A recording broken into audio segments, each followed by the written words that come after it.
I'm Stephanie Morgan, 32 years old, and I came home from a brutal 12-hour nursing shift to find my apartment eerily empty. My $13.800 custom sectional sofa, artisan coffee table, and designer lamps all gone. I panicked, thinking I'd been robbed, and frantically called the police. Then my phone dinged with a text from my sister Jessica. "Thanks for the amazing housewarming gift. Mom said you wanted to surprise me with your furniture set." That's when I realized this wasn't a robbery. It was something worse. Before I dive into this nightmare, let me know where you're watching from in the comments. If you've ever dealt with family betrayal, hit that like button and subscribe to hear stories from people who understand what you're going through. Trust me, you'll want to stick around to see how I handled my mother stealing my furniture right out from under me. Let me back up a bit so you can understand just how devastating this situation was. I've been a dedicated nurse at Memorial Hospital for over 7 years. I work in the ICU, which means 12-hour shifts that drain every ounce of energy from my body and soul. It's rewarding work, but it's also incredibly demanding both physically and emotionally. Many nights I come home and can barely make it to bed before collapsing from exhaustion. For years, I'd been saving up to furnish my apartment exactly the way I wanted. I lived with hand-me-downs and thrift store finds all through nursing school in my early career. After 7 years of saving, I finally had enough to buy my dream furniture. A custom-made sectional sofa in a beautiful teal velvet fabric that cost $8.200, an artisan coffee table crafted from reclaimed wood for $3.400, and a matching set of designer lamps worth $2.200. All in all, I spent $13.800, a fortune for me, but worth every penny because I'd worked so hard for it. I had only been enjoying my beautiful new furniture for 3 months when it was taken. To understand why my mother would do something like this, you need to know about our family dynamics. My mother, Rachel, has always favored my younger sister, Jessica. Ever since we were kids, it was obvious who the golden child was. Jessica is 4 years younger than me, and from the moment she was born, I might as well have become invisible. At Christmas, Jessica would get the latest toys and gadgets while I got practical items, like socks or school supplies. On birthdays, Jessica had lavish parties with dozens of friends, while mine were simple affairs if they were celebrated at all. My mother would attend all of Jessica's school events but was too busy for mine. When I graduated nursing school with honors, my mother barely acknowledged it. But when Jessica finished her associate's degree, my mother threw a massive party and bought her a car. This pattern continued into adulthood. Jessica has always gotten whatever she wants while I've had to work for everything. She's never held a steady job for more than a few months, yet somehow always has nice things because our mother supports her. Meanwhile, I've worked tirelessly to build my career and create a comfortable life for myself without any help. My apartment was my sanctuary. I live in a modest 1-bedroom on the 3rd floor of an older building, nothing fancy, but it's mine. I've painted the walls, hung artwork I love, and finally, had furnished it with beautiful pieces that made me feel proud every time I walked through the door. It was the one place where I could relax and recharge after taking care of critically ill patients all day. My mother has a spare key to my apartment, which I gave her for emergencies only. She had promised only to use it if there was an actual emergency, like if I was hurt or sick and couldn't get to the door. Never in a million years did I think she would abuse that trust to steal from me. After receiving that text from Jessica, I immediately called the police again to explain the situation. The officer on the phone sounded sympathetic, but ultimately said there wasn't much they could do since my mother had a key and it was a family matter. He suggested I try to resolve it myself before pursuing any legal action. As the reality of what had happened sank in, my shock gave way to a burning anger that I had never felt before. This wasn't just about furniture. It was about years of being treated as less important, less worthy, less deserving than my sister. And now my mother had crossed a line that I never imagined she would cross. I tried calling my mother, but she sent me to voicemail. I texted Jessica asking for an explanation, but she just responded with more thank you messages as if I had actually intended to give her my furniture. My hands were shaking with rage as I grabbed my car keys. If they wouldn't answer my calls, I would have to confront them in person. I drove to my mother's house in such a fury that I barely remember the journey. My knuckles were white on the steering wheel, and I had to keep blinking back tears of anger. The sun was setting by the time I pulled into her driveway, casting long shadows across the manicured lawn of the house I grew up in. I pounded on the front door hard enough to hurt my hand. When my mother opened it, she had the audacity to look annoyed as if I was inconveniencing her. "Stephanie, what are you doing here this late? I was about to start dinner," she said, blocking the doorway. "Where is my furniture?" I demanded, my voice shaking. "How could you go into my apartment and take everything while I was at work?" My mother sighed, rolling her eyes as if I was being dramatic over nothing. "Oh, for heaven's sake. Jessica needed furniture for her new place, and you have a good job. You can afford to replace it." I couldn't believe what I was hearing. That furniture cost me almost $14,000. I worked overtime shifts for years to save up for it. "Well, Jessica has the kids to think about," my mother said dismissively. "She needs a nice place for them to grow up. You're single with no responsibilities except yourself. You've always been selfish, Stephanie. It's just furniture. Just furniture. Just furniture." As if years of my hard work, thousands of dollars of my money, and the sanctuary I had created for myself meant nothing. "I want it back," I said, trying to keep my voice steady. "All of it. By tomorrow." My mother laughed, a cold sound that made my stomach turn. "That's not happening. Jessica and the kids have already settled in with it. They love it.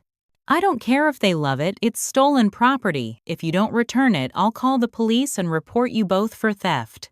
My mother's face hardened. "You would really call the police on your own family over some furniture?" She leaned closer to me, lowering her voice. "You know, Stephanie, if you make a big scene about this, you can forget about being part of this family anymore. Think about what you're doing." The threat hit me like a physical blow. My mother was essentially saying, choose between your furniture and your family. As dysfunctional as our relationship was, she was still my mother. And Jessica, despite everything, was still my sister. But this was beyond anything I could have imagined. "That furniture represents years of my life," I said, my voice breaking. "Hours and hours of overtime shifts, nights spent caring for critically ill patients while you were all sleeping comfortably in your beds. That money came from my sweat and tears. How can you not understand that?" "You're being melodramatic," my mother scoffed. "It's always been all about you, hasn't it? Your sister has 3 children to raise, and all you can think about is your precious furniture.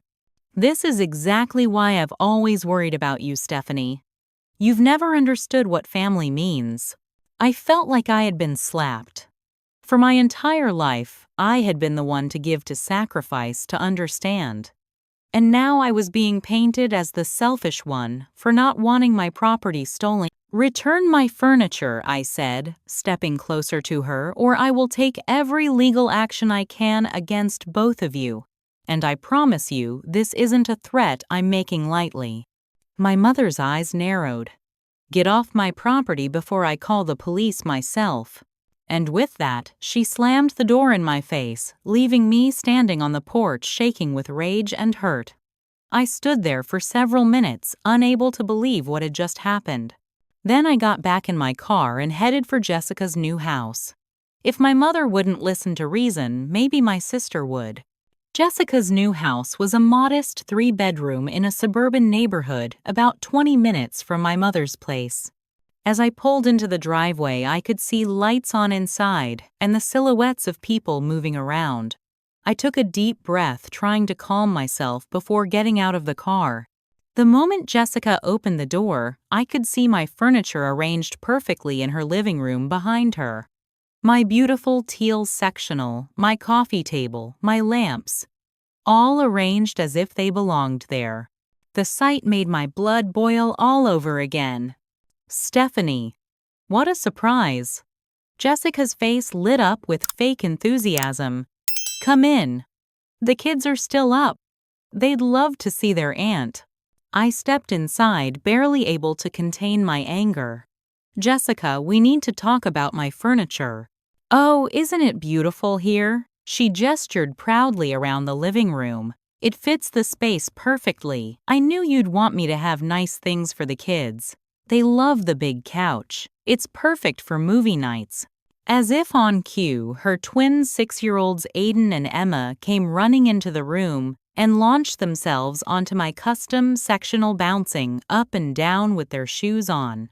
Jessica's older boy, 10-year-old Tyler, was sprawled across another section playing a video game and kicking the arm of the sofa rhythmically with his heel. Jessica, stop it, I said firmly. You know very well this wasn't a gift. Mom stole my furniture while I was at work and gave it to you. I want it back. All of it. Jessica's smile faltered for just a moment before she recovered. Don't be silly. Mom said you wanted us to have it. The kids love it so much. You wouldn't take it back from them, would you? She lowered her voice to a stage whisper. Look how happy they are. I wasn't falling for the guilt trip. Did you really believe I would give away nearly $14,000 worth of furniture that I just bought 3 months ago without even mentioning it to you? Does that make any sense to you? Jessica's fake smile disappeared entirely. Listen, I don't know what the big deal is. You've always had everything handed to you, the good grades, the nursing career, the nice apartment. Meanwhile, I'm struggling to raise 3 kids. Why can't you let me have this one thing? I couldn't believe what I was hearing. Have everything handed to me. Are you serious? I worked my way through nursing school while you were dropping out of community college. I work 12-hour shifts, saving people's lives while you haven't held a job in years. And now you've stolen the one nice thing I bought for myself after saving for years. I didn't steal anything, Jessica shouted, drawing the attention of her children. Mom brought it over. If you have a problem, take it up with her. So, you're telling me you honestly believed I suddenly decided to give you my brand new furniture set without ever mentioning it to you, I demanded. You didn't find that suspicious at all. Jessica's silence was all the confirmation I needed. You knew, I said quietly. You knew it wasn't a gift, but you went along with it anyway. Fine, Jessica threw up her hands. Yes, Mom told me you wouldn't miss it since you're never home anyway. She said you'd understand once you calmed down. It's not like you have a family to entertain or anything. The casual cruelty of that statement took my breath away. As if my home, my sanctuary, meant less because I was single. As if I deserved less because I didn't have children. I want my furniture back by tomorrow, I said firmly. All of it in the same condition it was in when it was taken from my apartment. Jessica's husband Mike appeared from the hallway, drawn by our raised voices. What's going on? He asked, looking between us. Stephanie's being dramatic about the furniture Mom gave us, Jessica said dismissively. It wasn't given, I corrected. It was stolen from my apartment while I was working. Mike had the grace to look uncomfortable. Jess, you told me this was a gift from your sister. It was sort of, Jessica stammered.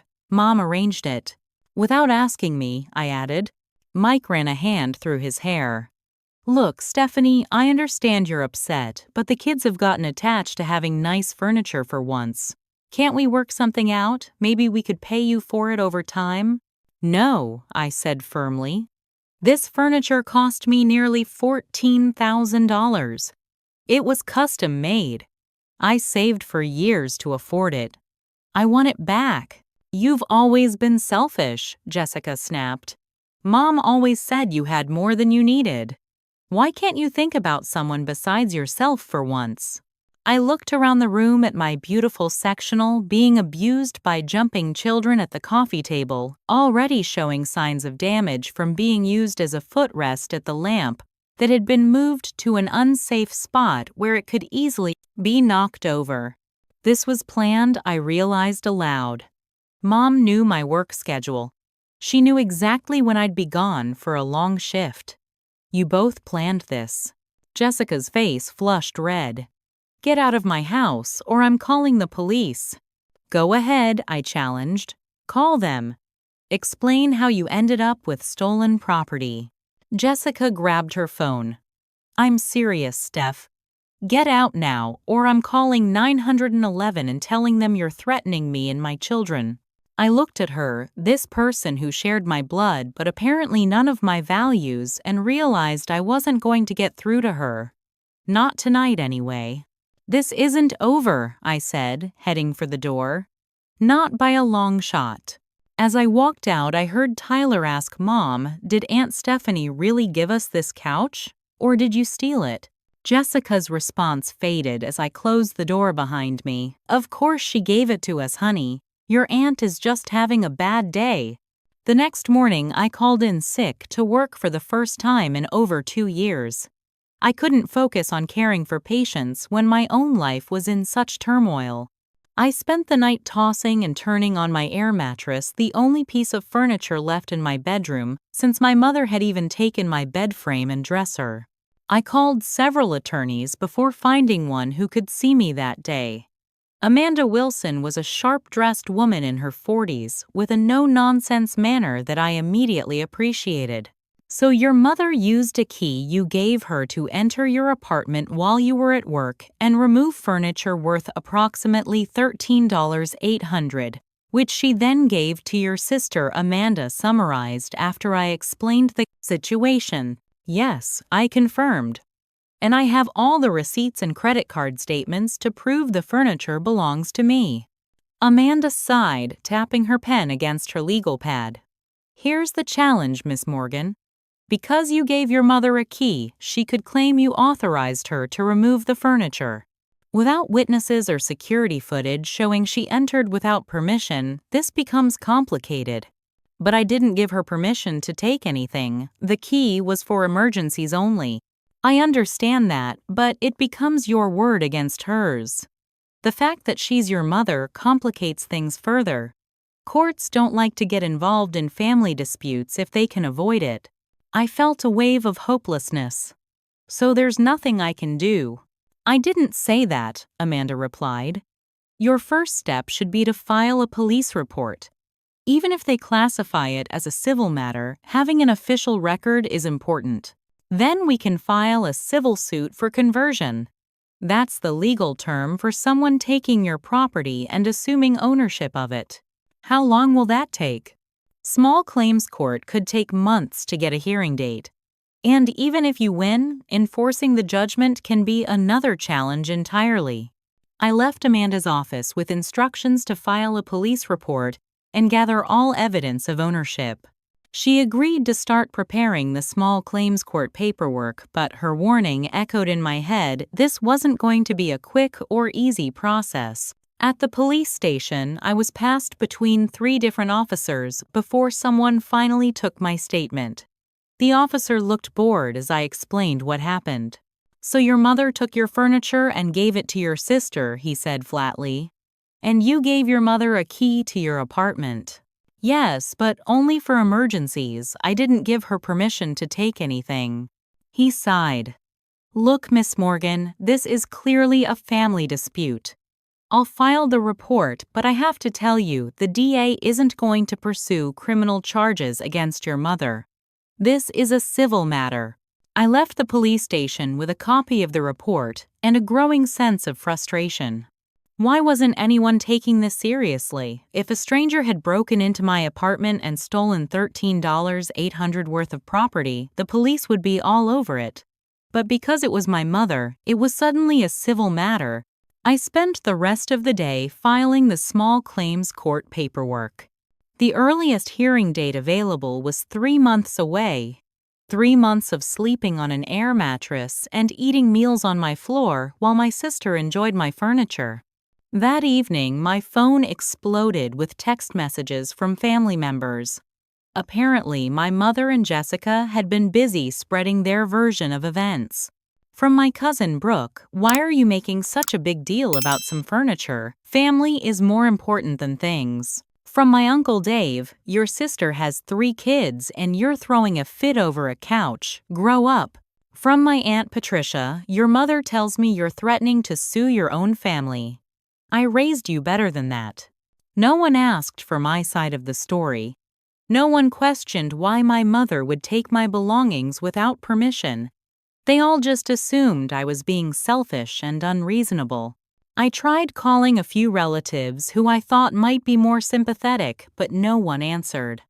By the end of the week, it became clear that most of my extended family had taken my mother and Jessica's side. I had never felt more alone. The following Sunday, I received a text from my mother inviting me to dinner. "We need to discuss replacing your old furniture," she wrote, as if she had done me a favor by giving away my possessions. I didn't respond. 2 weeks later, I received an invitation to my nephew Tyler's birthday party with a handwritten note from Jessica. "The kids miss their aunt. Please don't punish them for adult problems." The emotional manipulation was so obvious it was almost laughable. Almost. I declined the invitation.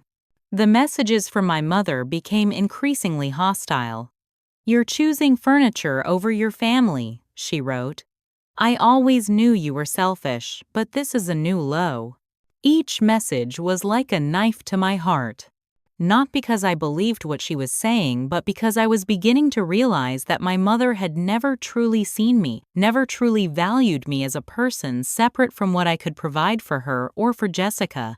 At work, I tried to stay focused, but my performance was suffering. I nearly administered the wrong medication to a patient, catching myself at the last moment. That night, I broke down in the staff break room, sobbing uncontrollably. My coworker Kayla found me there sitting on the floor with my head in my hands. She sat down next to me and put an arm around my shoulders. "What's going on, Steph? This isn't like you." Through tears, I told her everything. The theft, the betrayal, the family turning against me, the legal roadblocks. When I finished, Kayla was quiet for a moment. Then she said, "You know, my cousin is a detective with the county sheriff's department. And my boyfriend's best friend is an attorney who specializes in property law. I think it's time we called in some reinforcements."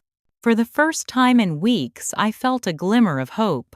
Returning to work after my breakdown was one of the hardest things I've ever done. Every shift felt like I was moving through molasses, my mind constantly drifting back to my empty apartment and the betrayal that had hollowed me out from the inside. My apartment, once my sanctuary, had become a painful reminder of what I'd lost.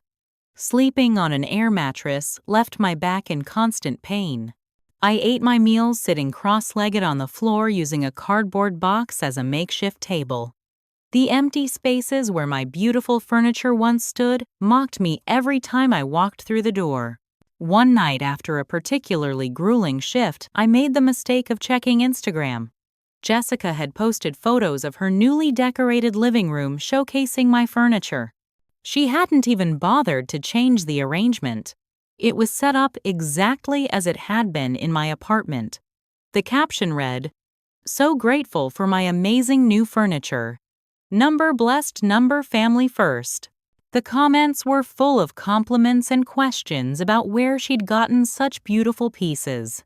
Jessica was responding with links to the original designers as if she'd purchased them herself. My hands shook so badly I dropped my phone. The next day, a mass email went out to the family about Thanksgiving plans.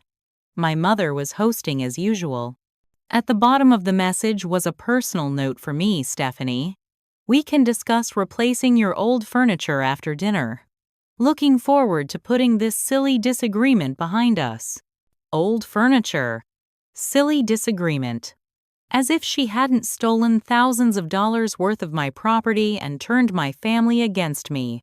As if I was the unreasonable one for being upset. I replied to all, I will not be attending Thanksgiving this year. The response was immediate and overwhelming. Relatives I hadn't heard from in years suddenly had opinions about my selfishness and inability to forgive. My cousin Brooke called me directly, something she never did. You're really not coming to Thanksgiving because of some furniture, she demanded without even saying hello. It wasn't some furniture, Brooke. It was everything I owned worth nearly $14,000 that I saved for years to buy. And no one asked me. They just took it. But it's Thanksgiving, she said, as if that negated the theft. Family is more important than things. Is it? I asked. Because it seems like my feelings and my property aren't important to this family at all. She hung up on me. A week later, Jessica sent me a text with a photo of an invitation to Tyler's birthday party. The kids really want their aunt there, she wrote. Please don't punish them for what's happening between us. It broke my heart to think of missing my nephew's birthdays, especially Tyler's. Despite everything, I loved those kids. But I couldn't pretend everything was fine when it wasn't. I couldn't sit in Jessica's house on my own stolen furniture and act like nothing had happened. I sent Tyler a gift card and a note telling him I loved him but couldn't attend his party. Jessica immediately sent me a series of angry texts accusing me of making her son cry on his birthday. My mother's messages became increasingly vicious. I always knew you were selfish, but choosing furniture over family shows who you really are, she wrote. Don't bother coming for Christmas if you're going to keep up this childish behavior. I paid for that furniture with overtime shifts spent caring for dying COVID patients, I replied. You stole from me and now you're punishing me for being upset about it. I think that shows who you really are. She didn't respond, but she must have shown the message to other family members because I soon received a text from my Uncle Dave telling me I was mentally unstable and needed professional help.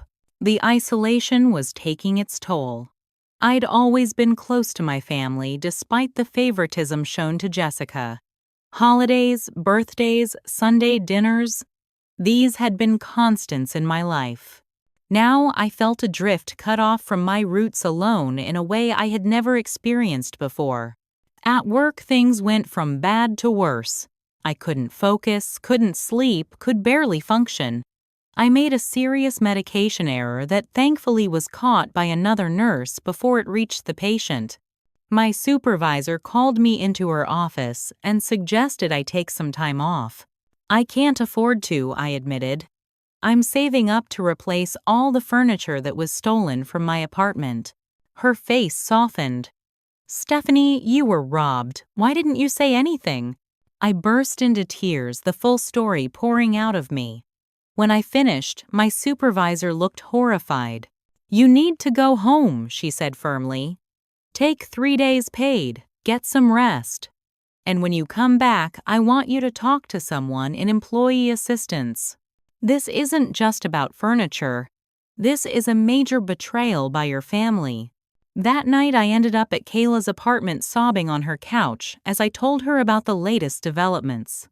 I felt like I was drowning, being pulled under by waves of family pressure and gaslighting.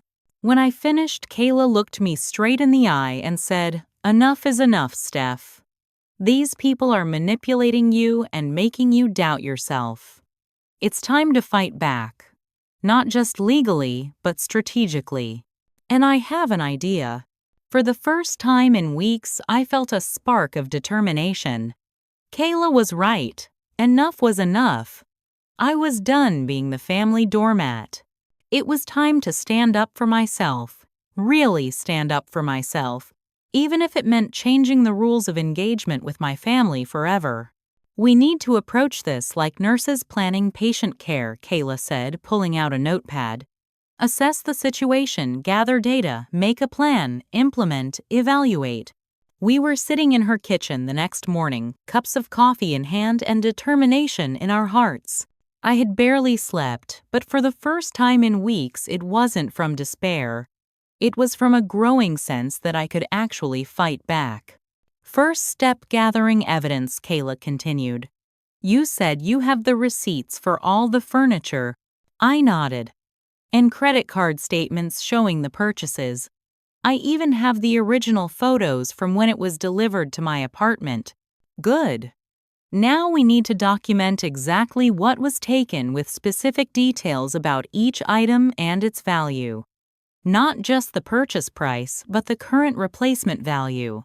We spent the morning creating a detailed inventory: the sectional sofa with its custom teal velvet upholstery, the artisan coffee table made from reclaimed wood, the designer lamps with hand-blown glass bases. Everything was documented with photographs, receipts, and descriptions. Next, Kayla said we need to establish the timeline and get evidence of the actual theft. I frowned. How I wasn't there when it happened. Kayla smiled. This is where my resources come in handy.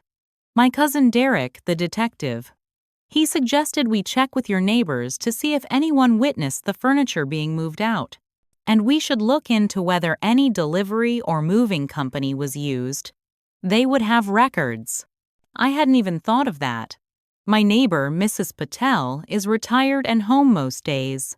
She might have seen something. Sure enough, Mrs. Patel remembered seeing a large truck and several men moving furniture from my apartment. She even remembered the name of the moving company on the side of the truck, Lightning Fast Movers. Armed with this information, Kayla's boyfriend Ryan called the moving company, pretending to be my husband who had misplaced the receipt. The company confirmed they had a record of a job at my address on Thursday, October 7th, a day I had been scheduled for a double shift. The real bombshell came when Ryan asked who had booked and paid for the service. The answer: Rachel Morgan, my mother. This is huge, Kayla said when we got the information. She can't claim it was a misunderstanding if she specifically hired movers to empty your apartment while you were at work. The next breakthrough came when I was scrolling through old text messages between my mother and me, looking for anything that might help my case. In a conversation from September, I had mentioned my work schedule for October, including the double shift on the 7th. My mother had responded with, "Thanks for letting me know. I'll drop off some meals for you that week since you'll be so busy." Instead, she had used that information to plan the theft. But the most damning evidence came from an unexpected source. Kayla's boyfriend Ryan was friends with Jessica's husband Mike on Facebook. While looking through Mike's profile for any photos of my furniture, Ryan discovered a message my mother had sent to Jessica that Mike had been tagged in. "She'll be at work all day Thursday. The movers will bring everything directly to your house. Don't post anything online until it's all set up." This was premeditated theft, plain and simple. Armed with this growing pile of evidence, I contacted a second attorney, Marcus Pierce, who specialized in property law. Unlike Amanda Wilson, who had been cautious and measured in her assessment, Marcus was confident and aggressive. "This is open and shut," he said after reviewing everything we'd gathered. "They conspired to take your property without permission. The fact that your mother had a key is irrelevant. She was entrusted with emergency access, not authorization to remove your belongings." "So what's our next step?" I asked. "We'll still proceed with the small claims filing, but now we have leverage for negotiation. I suggest we send a formal demand letter outlining all the evidence we have and giving them 48 hours to return the furniture before we escalate to police charges for theft and fraud." While Marcus prepared the letter, Kayla and I continued our investigation. We discovered that Jessica had posted on her private Instagram account the day before the theft. "So blessed. My sister is giving us her furniture number. Family helps. Number blessed." The post was dated before the furniture was even removed from my apartment. Absolute proof that this was planned in advance, not a misunderstanding as my mother had claimed. I also secured my apartment with new locks and a security camera system, in case my mother tried to enter my apartment again. The thought that I couldn't trust my own family with a spare key was heartbreaking, but I had to protect myself. As Marcus put it, "They've shown you who they are. Believe them." By the end of the week, we had compiled an overwhelming case receipts and credit card statements, proving I had purchased the furniture witness testimony from Mrs. Patel, records from the moving company showing my mother had hired them, text messages, planning the theft, and social media posts from Jessica demonstrating prior knowledge. They can try to frame this as a family misunderstanding, Marcus said as we reviewed everything, but no reasonable person would believe them. This was theft, pure and simple. For the first time since coming home to an empty apartment, I felt a sense of control returning. My family had betrayed me, but I wasn't powerless. I had evidence, I had support, and I had a plan. The demand letter was sent by courier to both my mother and Jessica with copies of some, but not all of our evidence attached. Now we would wait for their response while preparing for whatever came next. Remember, Kayla said as we finished our planning session, this isn't just about getting your furniture back. This is about standing up for yourself and showing your family that you won't be their doormat anymore. She was right. This was about so much more than furniture.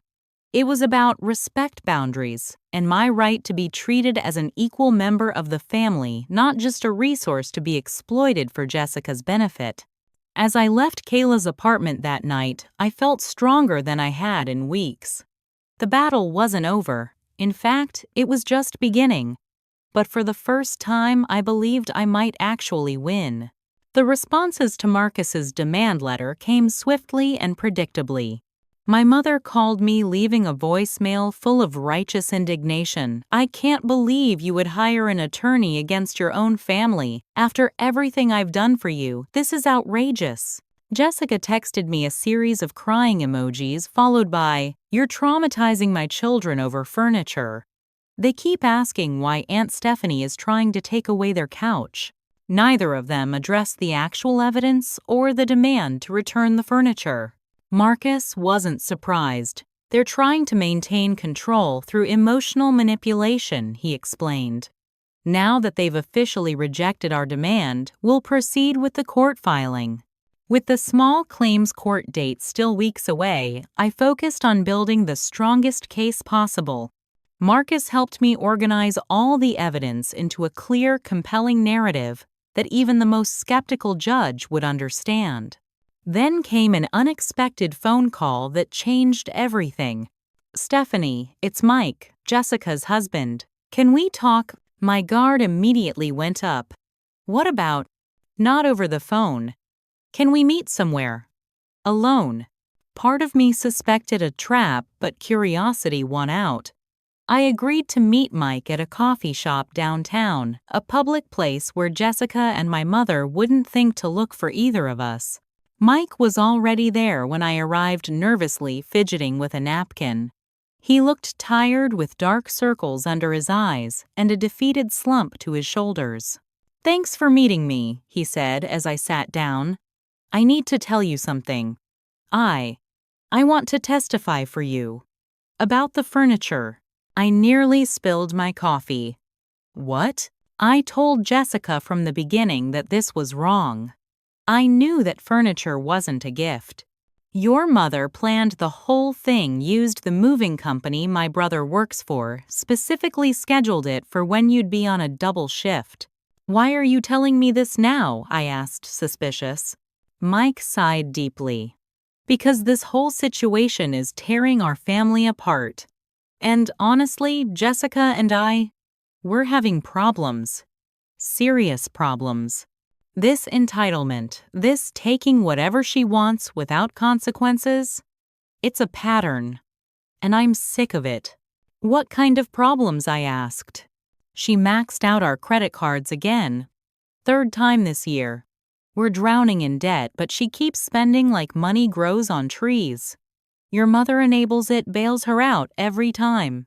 And now this furniture thing." He shook his head. "I can't keep living like this. I love my wife, but she needs a reality check." "We both do."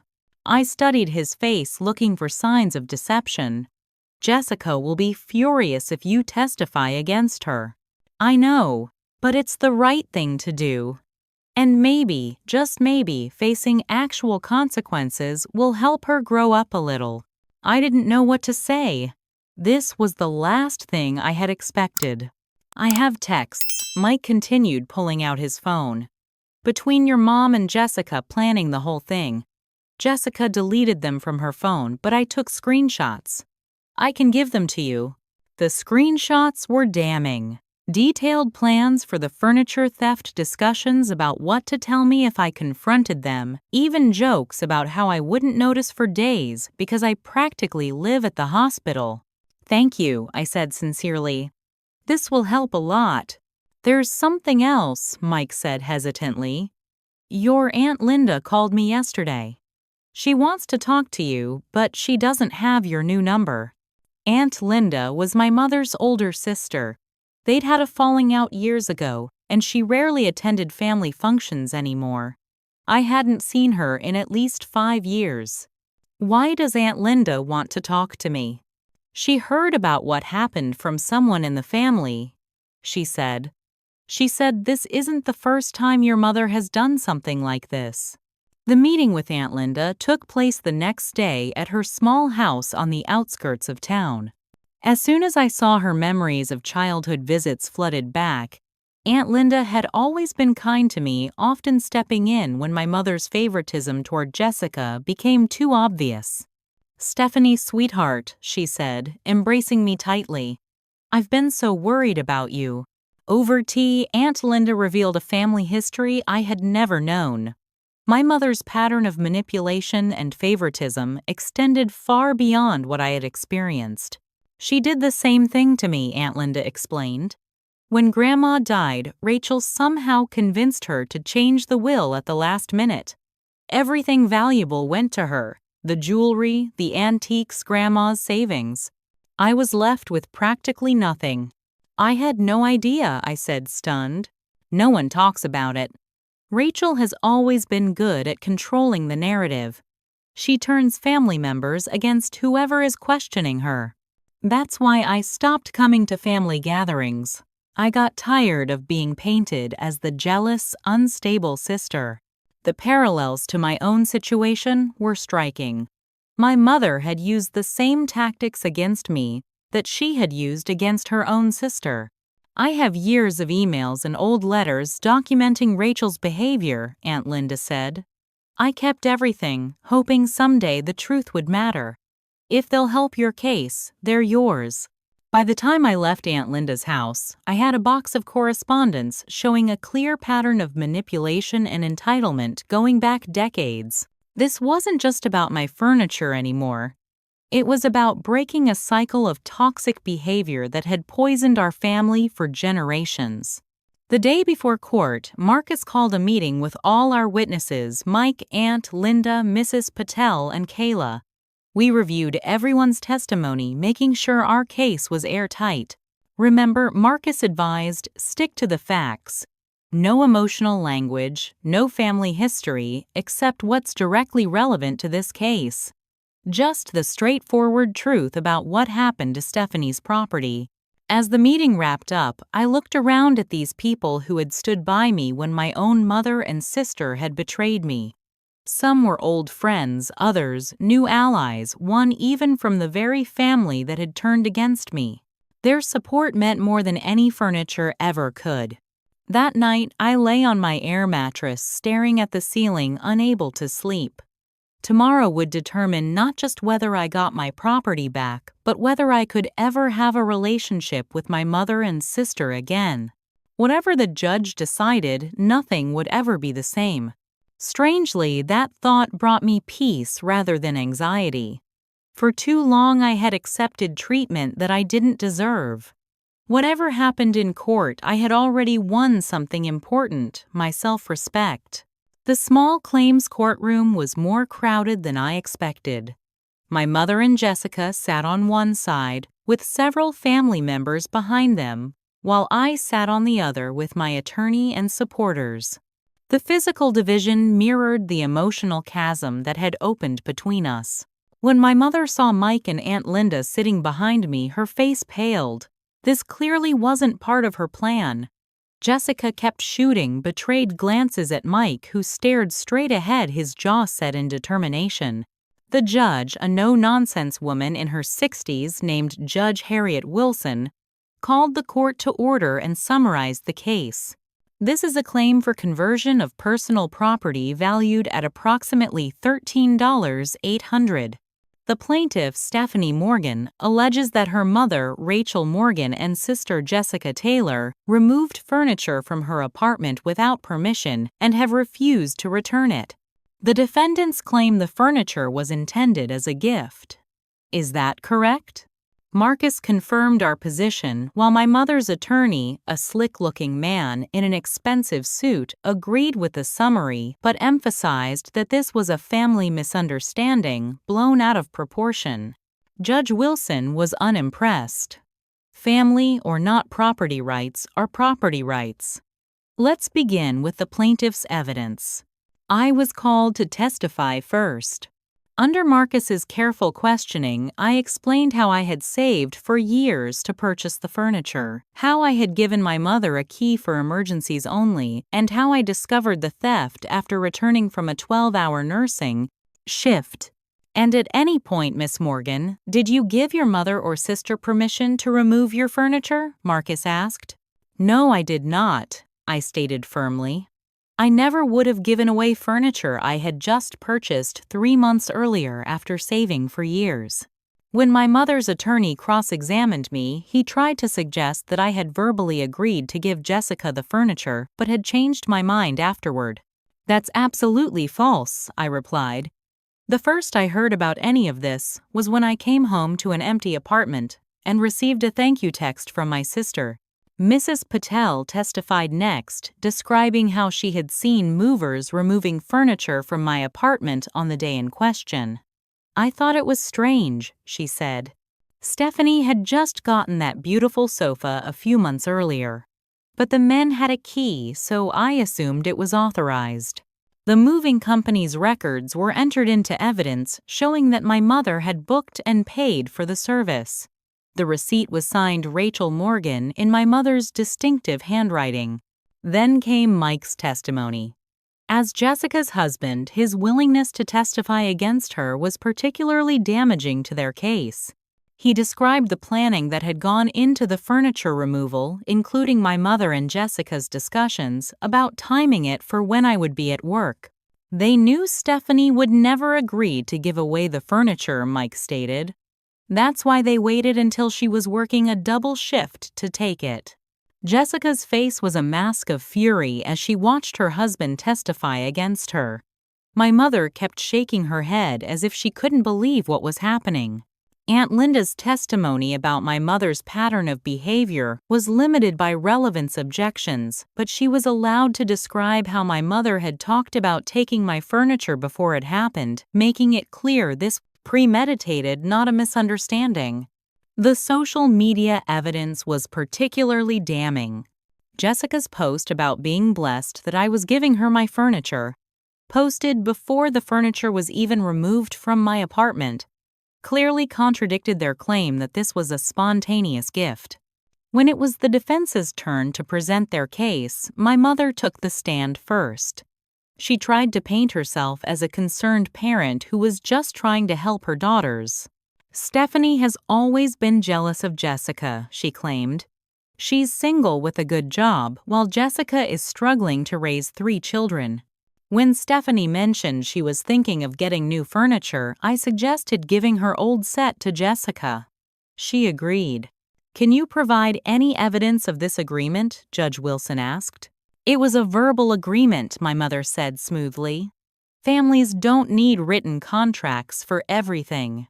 And yet, Judge Wilson noted, you felt the need to hire professional movers and specifically schedule the removal for when Miss Morgan would be at work.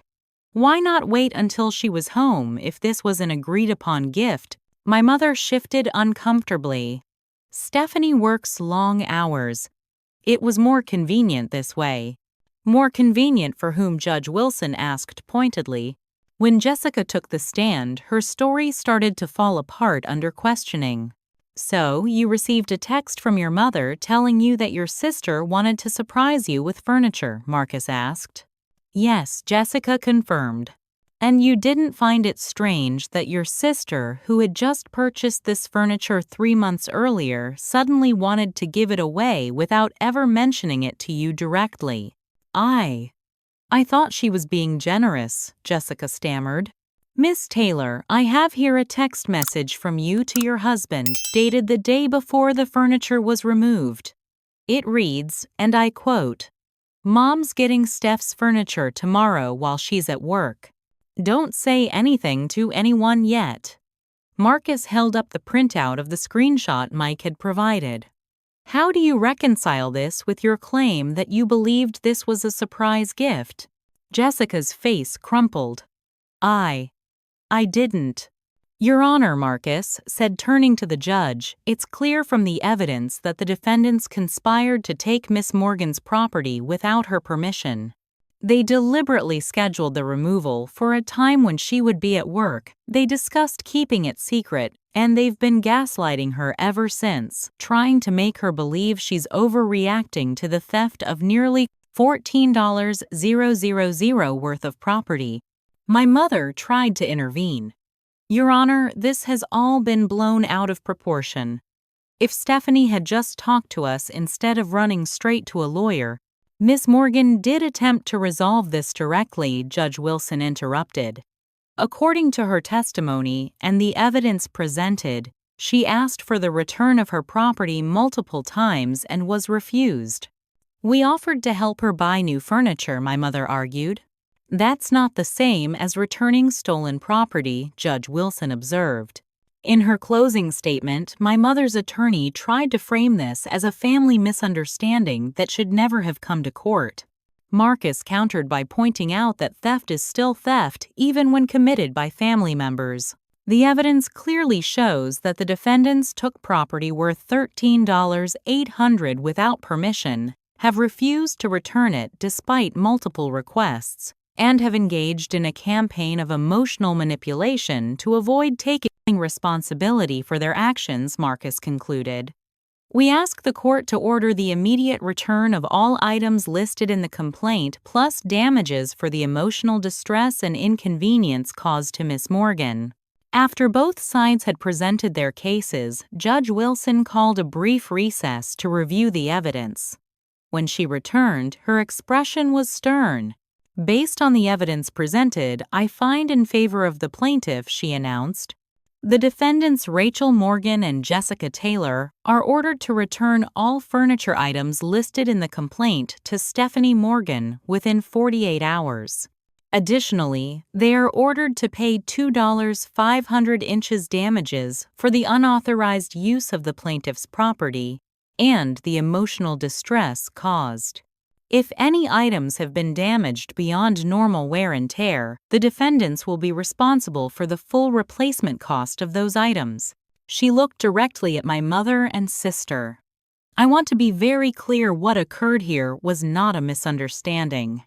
It was the unauthorized taking of property that did not belong to you. Family disputes can be difficult, but they do not justify ignoring property rights or the law. As the judge left the courtroom, Jessica burst into tears. My mother sat stone-faced, refusing to look in my direction. I felt no joy in winning, only relief that this ordeal was finally over. As we left the courtroom, Mike approached me. I'm sorry it came to this, he said quietly. The furniture will be back in your apartment tomorrow. I've already arranged for the same moving company. Thank you, I replied.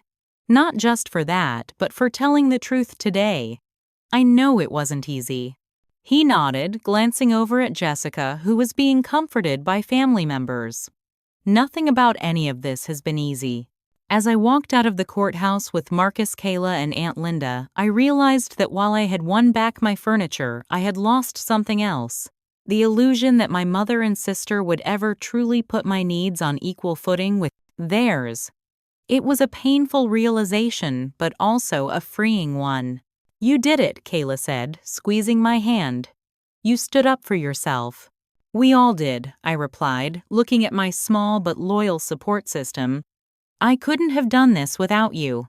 In that moment, I understood that sometimes family isn't defined by blood, but by who stands beside you when you need them most.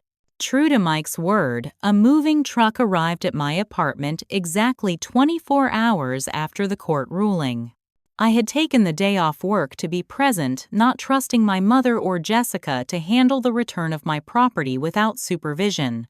Mike was there directing the movers while Jessica sat in their car refusing to come up to my apartment. My mother was nowhere to be seen. As the furniture was brought back in, I carefully inspected each piece. The coffee table had several new scratches and a water ring that hadn't been there before. One of the lampshades was dented. The sectional sofa had what appeared to be juice stains on 2 cushions. Not destroyed, but certainly not in the pristine condition it had been 3 months ago. I'm sorry about the damage, Mike said, noticing my inspection. The kids are young and Jessica, well, she wasn't as careful with it as she should have been. The court order covers damage beyond normal wear and tear, I reminded him. I'll need to get quotes for cleaning and repair. Mike nodded. I understand. Send me the quotes directly. I'll make sure it's taken care of. Once everything was back in place, or as close as possible to how it had been, the apartment began to feel like mine again. The empty spaces were filled, the echo gone. But something had changed. The furniture that had once brought me such joy now carried a weight of painful memories. I sent the cleaning and repair quotes to Mike as promised. 3 days later, he delivered a check covering the full amount plus a little extra for the trouble. He also brought a handwritten note from Jessica. I thought you should see this, he said, handing me the folded paper. Jessica's note was brief and clearly written under duress. Stephanie, I'm sorry for taking your furniture without permission. It was wrong. I hope you can forgive me someday. Jessica. No mention of the lies, the gaslighting the family turned against me. But it was something, an acknowledgement at least, that what she had done was wrong. She's started therapy, Mike volunteered. The judge recommended it, and I've been pushing for it for years. This whole situation was a wake-up call for both of us. I hope it helps, I said, and I meant it. Despite everything, Jessica was still my sister. I wanted her to be healthy and happy, just not at my expense anymore. My mother was a different story. She refused to speak to me after the court ruling, telling other family members that I had humiliated her and chosen furniture over family. She paid her portion of the damages through her attorney, with no note, no acknowledgement, no apology. Aunt Linda became a regular presence in my life again. We had dinner together every Sunday, rebuilding the family bond that had been denied to us for so many years. Your mother has always been this way, she told me during one of our dinners. She creates these impossible situations where you have to choose between your self-respect and her approval. Then she punishes you for choosing yourself. How did you deal with it? I asked. Not well at first, Aunt Linda admitted. I tried everything. Arguing, pleading, giving in. Nothing worked because the problem wasn't my behavior. It was her need for control. When I finally accepted that and set firm boundaries, our relationship ended. It was painful but necessary. I don't want to lose my entire family, I confessed. You haven't, Aunt Linda reminded me. You have me. And it seems like Jessica might be taking steps in the right direction. Not to mention the family you've built for yourself. Friends like Kayla who stand by you when it matters. She was right. In the weeks following the court case, I'd been overwhelmed by the support from people outside my immediate family. Kayla and her boyfriend had helped me rearrange my newly returned furniture. Co-workers brought housewarming gifts to re-welcome me to my own apartment. Mrs. Patel from next door started inviting me over for tea regularly. My therapist, yes, I had started therapy too, helped me work through the complex emotions around the betrayal. Family dynamics like yours don't develop overnight, Dr. Matthews explained. Your mother's behavior and your sister's entitlement are patterns that were established long before this incident. The furniture was just a catalyst that brought it all to the surface.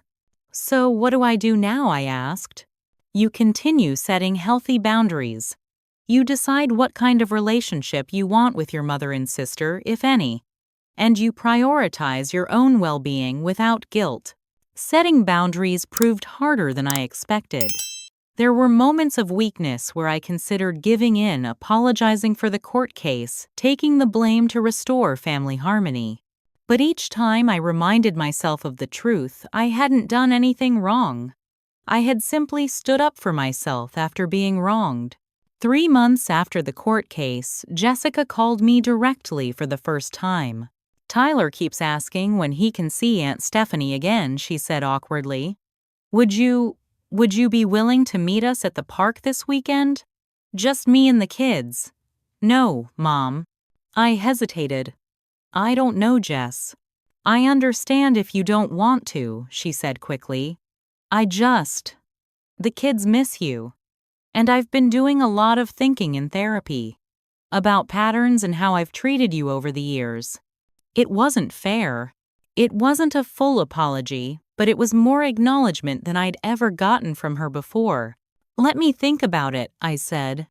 And I did.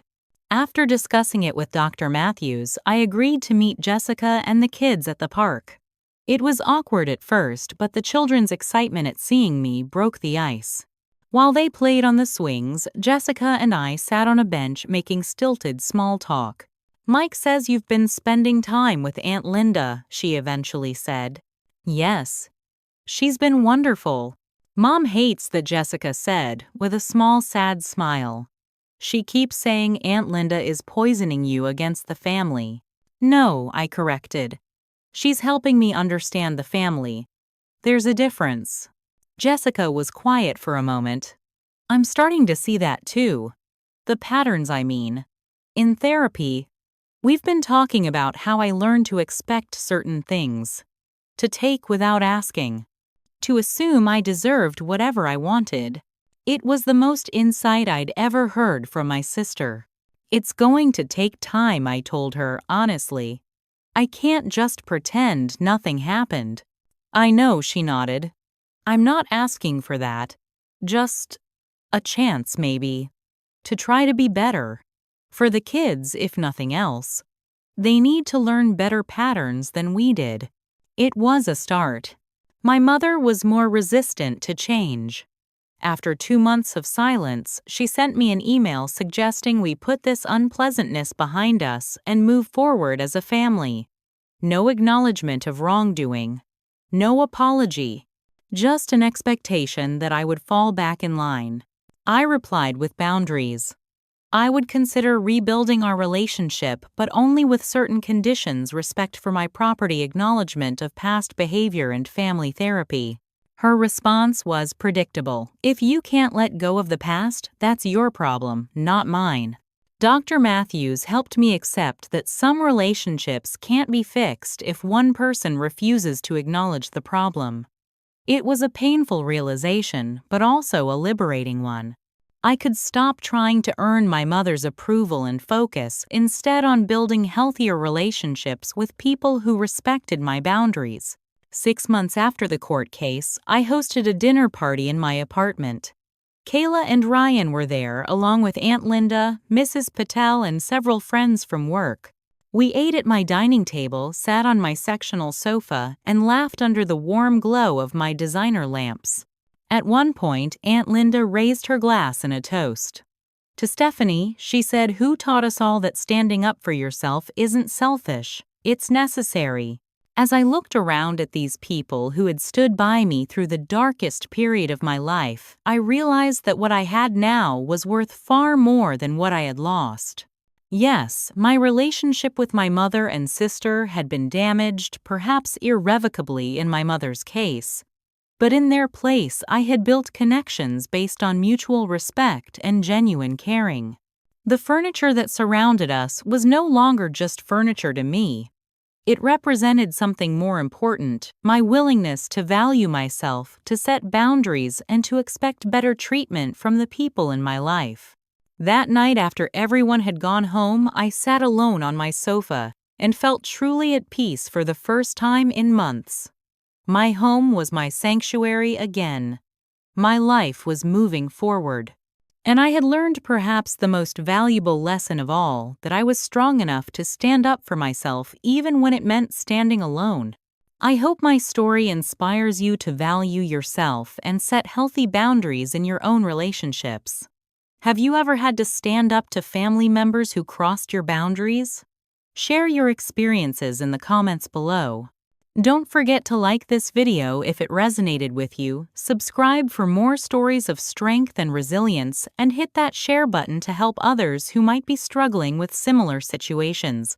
Thank you for listening to my journey, and remember, your self-worth is not determined by how others treat you, but by how you allow yourself to be treated.